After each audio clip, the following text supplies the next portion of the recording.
Assalamualaikum warahmatullahi wabarakatuh anak-anak. Salam sejahtera untuk kita semua. Semoga kita selalu dalam keadaan sehat ya. Kali ini kita mempelajari tentang mengidentifikasi unsur pembangun karya sastra dalam teks cerita pendek.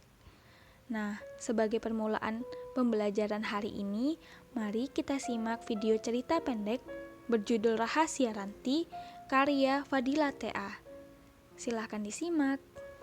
Rahasia Ranti karya Fadilah T.A.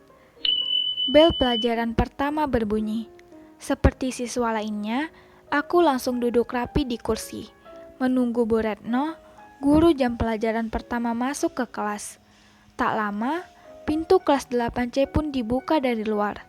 Bukan Bu Retno yang masuk, tapi Bu Ambar, wali kelas kami yang berjalan masuk kelas diikuti oleh seorang gadis berambut panjang. Bu Ambar pun menyapa seluruh siswa dan menyampaikan bahwa ada siswa baru yang akan bergabung di kelas 8C. Siswa baru itu menggantikan Oksana yang pindah ke Pontianak mengikuti ayahnya yang pindah tugas. Ranti, ucap gadis itu memperkenalkan diri. Anak laki-laki tampak antusias memperhatikan gadis itu memperkenalkan diri. Tentu saja, anak baru itu cukup cantik. Bahkan menurutku yang juga perempuan. Akun IG-nya apa? Tanya Nathan yang duduk di pojok saat diberi kesempatan bertanya oleh Bu Ambar. Pertanyaan itu langsung disoraki oleh siswa lain. Ranti menyebutkan akun media sosialnya yang langsung dicatat oleh hampir seisi kelas, termasuk aku. Walaupun aku tidak terlalu percaya bahwa media sosial seseorang menampilkan jati diri pemiliknya apa adanya. Setidaknya, media sosial seseorang dapat memberi sedikit gambaran tentang kehidupan pemiliknya. Apalagi saat ini, akun media sosial seperti sudah menjadi pengganti nama seseorang saat berkenalan. Ingat, jangan aktifkan gawai kalian selama di sekolah kecuali seizin guru untuk pembelajaran. Ucap Bu Ambar mengingatkan saat beberapa siswa tampak hendak mengambil gawainya dari tas. Bu Ambar keluar setelah meminta Ranti duduk di bangku kosong di belakangku. Ranti berjalan melewati deretan bangku dan duduk di belakangku. Kehadiran Bu Retno menahan teman-temanku untuk mengerubungi bangku Ranti. Wah, dia tinggal di perumahan elit itu loh. Pantas tasnya bagus, bisik Santi yang duduk di sebelahku. Ayahnya bos di perusahaan yang ada di daerah itu loh. Tambah Santi sambil menyebutkan sebuah kompleks kawasan perusahaan besar di kota kami. Aku hanya tersenyum mendengar penjelasan hasil wawancara Santi saat istirahat tadi. Tanpa aku bertanya banyak hal pada anak baru itu saja, aku bisa banyak tahu tentang anak itu. Apalagi kalau teman-temanku sudah membuka gawai dan mengecek media sosialnya. Sepertinya, jemari mereka sudah gatal dan kepo untuk segera menari di atas layar gawai dan menelusuri setiap unggahan Ranti di media sosialnya. Ini untukmu. Suara lembut Ranti menyadarkanku yang hampir saja terpejam. Jam kosong seperti siang ini benar-benar waktu yang tepat untuk menikmati hari dengan tidur siang. Ini, ucap Ranti sambil menyerahkan sebuah bungkusan berwarna biru. Sedikit coklat dari ayahku yang pulang dari Malaysia, jelasnya. Aku menerima coklat itu sambil berkata, "Terima kasih." Itu bukan pertama kali ia membagikan makanan atau pernak-pernik yang katanya merupakan oleh-oleh ayahnya dari luar negeri. Dari foto-foto dan takarir yang ia unggah di media sosialnya, Ranti tampak sering berlibur ke berbagai tempat. Ya, aku juga akhirnya penasaran untuk melihat media sosialnya. Sepulang sekolah, ibu mengajakku belanja bulanan ke supermarket. Sebenarnya aku malas, tapi tentu ibu akan sangat repot membawa banyak belanjaan. Saat sedang mengambil beberapa kaleng sarden, tak sengaja kulihat gadis mirip Ranti bersama seorang wanita dan sepasang suami istri yang tampaknya bukan orang Indonesia. Kuambil gawaiku dan mengambil foto mereka. Kuperbesar gambar di layar gawaiku dan kuamati wajah gadis itu. Itu Ranti, namun siapa pasangan bule itu? Kenapa, Yus? Tanya ibu yang membuat gawai di tanganku hampir terlepas.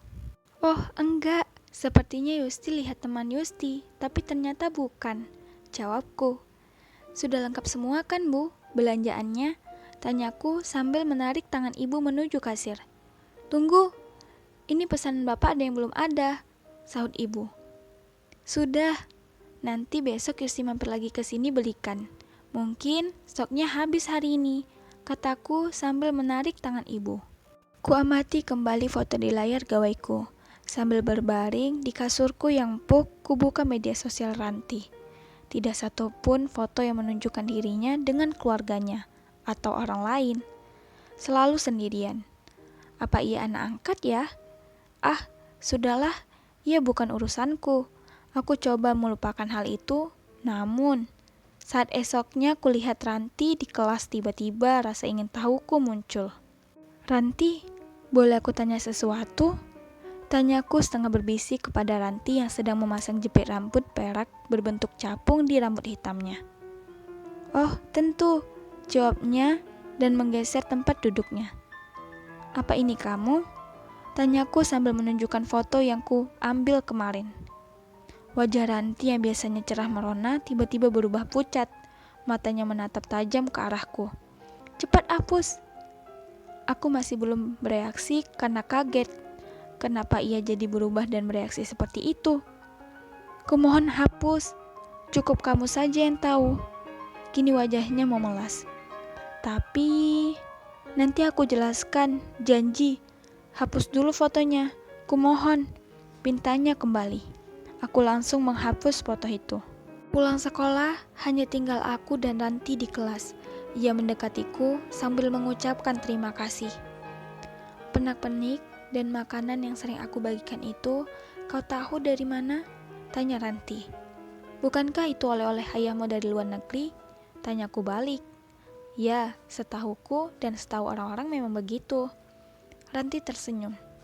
Ya, itu dari luar negeri, tapi bukan dari ayahku. Bisik Ranti terbata. Ayahku entah di mana meninggalkanku dan ibuku. Sepasang suami istri itu bukan orang tuaku. Jelas Ranti. Ada bulir air yang keluar dari ujung matanya. Mereka majikan ibuku. Wanita yang bersama kami itu ibuku. Seketika mataku membulat dan mulutku membentuk huruf O. Aku bukan anak orang kaya seperti yang aku ceritakan kepada semuanya. Aku hanya anak pembantu. Ucap Ranti. Ada getaran di setiap kata yang diucapkannya. Foto-foto liburan itu, keluarga mereka sangat baik. Hingga mau membawa kami ikut berlibur beserta mereka. Ada seulas senyum di wajahnya. Kamu sudah tahu semuanya. Kuharap cukup kamu saja yang tahu. Aku tak mau kehilangan apa yang telah aku dapatkan selama ini, ucap Ranti tegas. Aku tersenyum. Memangnya apa yang kamu dapatkan? Teman dan popularitas. Hal yang tidak aku dapatkan waktu dulu. Saat aku masih terlalu polos, cupu, dan percaya bahwa banyak orang baik hati yang mau berteman dengan orang biasa sepertiku. Jelas Ranti. Kau tahu, aku pernah ada di posisimu seperti saat ini. Bedanya, teman-temanku menyebarkan semua kebohonganku, membuka topeng yang selama ini kupakai dengan bangga. Mereka merudungku, sampai aku tak kuat lagi dan meminta pindah sekolah kepada ibuku. Ucapku sambil memutar kembali kilatan-kilatan peristiwa yang tak akan pernah kulupakan itu. Peristiwa yang membuat hidupku terasa hancur. Ranti menatapku dalam hening seperti tak percaya. Memang enak sih punya banyak teman dan populer, lanjutku. Tapi kalau suatu saat mereka tahu bahwa kamu bohong, apa mereka masih mau berteman? Justru itu. Tidak ada orang lain yang tahu aku bohong kecuali kamu. Jawab Ranti. Aku tak akan memberitahu siapapun tentang apa yang aku ketahui tentangmu. Lagi pula, orang-orang tidak akan percaya.